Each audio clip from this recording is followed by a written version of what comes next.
Hi friends, அஸ்ஸலாமு அலைக்கும். இன்றைக்கி நான் பரோட்டா செய்யலாம் அப்படின்னு சொல்லிட்டு நான் மைதா மாவு 2 கப் எடுத்திருக்கேன். அதில் நான் உப்பு 1/2 ஸ்பூன் சேர்த்துருக்கேன். அப்புறம் ஜீனி 1/4 ஸ்பூன் சேர்த்துக்கிட்டேன். அதில் நான் 1/2 கப்பு மாதிரி தண்ணி சேர்த்துக்கிட்டேன். தண்ணி சேர்த்து நல்லா நான் மிக்ஸ் பண்ணிக்கிறேன். தண்ணி அதிகமாக சேர்க்கக்கூடாது. நான் தேவையான அளவு தண்ணி ஊற்றிக்கிறேன். நம்ம தேவைப்பட்டால் மட்டும்தான் தண்ணி ஊற்றிக்கணும், நிறையா ஊற்றக்கூடாது. நான் தண்ணியை ஊற்றிக்கிட்டு தேவையான அளவு ஊற்றி நல்லா அதை பிணைஞ்சிக்கிறேன். நல்லா பிணைஞ்சிட்டு அதில் நான் கொஞ்சோண்டு எண்ணெய் சேர்த்துக்கிறேன். இப்போ எண்ணெய் சேர்க்குறனால நல்லா நல்லா ஒட்டாமல் வரும், சாஃப்டாக வரும். அதனால நான் எண்ணெய் சேர்த்துக்கிறேன். எண்ணெய் சேர்த்து நல்லா நான் பிசைஞ்சிக்கிறேன். ஒரு அரை மணி நேரம் மாதிரி நான் பிசைஞ்சிக்கிட்டேன். இப்போ நல்லா சாஃப்டாக வந்துடும். இப்போ பாருங்கள், சாஃப்டாக வந்துடுச்சு.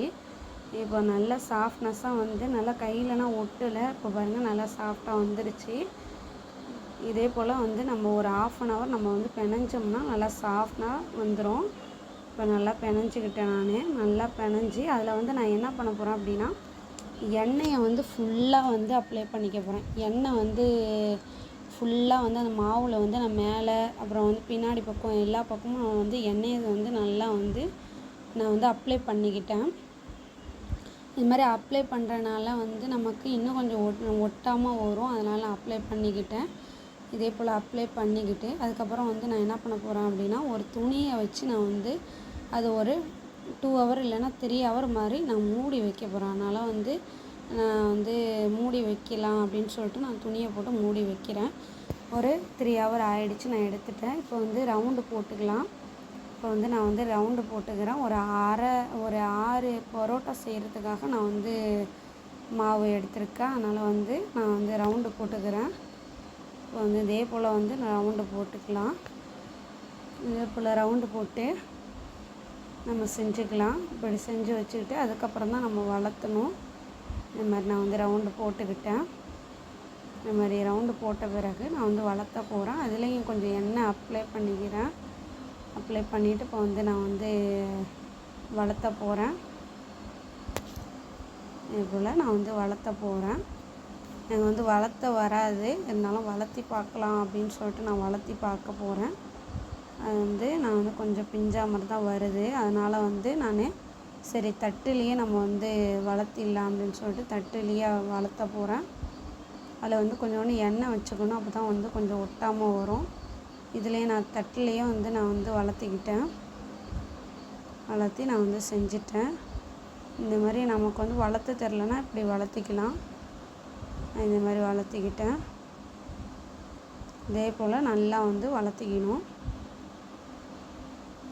இதே போல் இருந்தால் ஒட்டாமல் வரும். நம்ம நமக்கு தெரியல அப்படின்னா இப்படி கூட செஞ்சுக்கலாம்.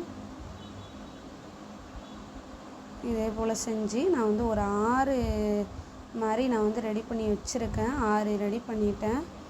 இப்போ நான் பரோட்டா சுடுறதுக்காக ரெடி ஆகிட்டேன். இப்போ நான் எண்ணெய் சட்டியை நான் அடுப்பில் வச்சுட்டு நான் எண்ணெய் ஊற்றிக்கிறேன். எண்ணெயை ஊற்றி நான் பரோட்டாவை போட்டுட்டேன். இப்போ நல்லா வேகுது பரோட்டா. இப்போ இந்த மாதிரி திருப்பி போட்டு கொஞ்சம் இப்படி சைடில் நவுத்தி விட்டா கொஞ்சம் இன்னும் நல்லா வேகும். இதே போல் செஞ்சால் கொஞ்சம் நல்லா வேகும்.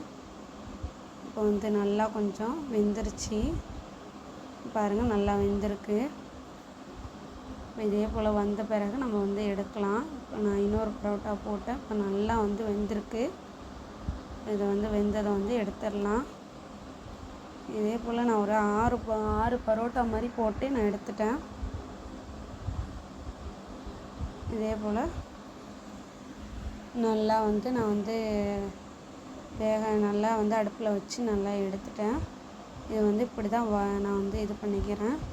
இதே போல் அடிச்சுக்கலாம். இப்படி அடித்தா நல்லா சாஃப்டாக இருக்கும். இன்னும் கொஞ்சம் சாஃப்டாக இருக்கும். இவ்வளோ செஞ்சுட்டேன். நல்லா இருக்குது பரோட்டா. கடை பரோட்டா மாதிரி நல்லா இருக்குது. நல்லா டேஸ்ட்டாக இருந்துச்சு. பாருங்கள், நல்லா டேஸ்ட்டாகவும் இருந்துச்சு. நாங்கள் சாப்பிட ரெடி ஆகிட்டோம். இது ஒயிட் குருமா. இப்போ நாங்கள் சாப்பிட ரெடி ஆகிட்டோம். சாப்பிட போகிறோம் நாங்கள். Thank you friends.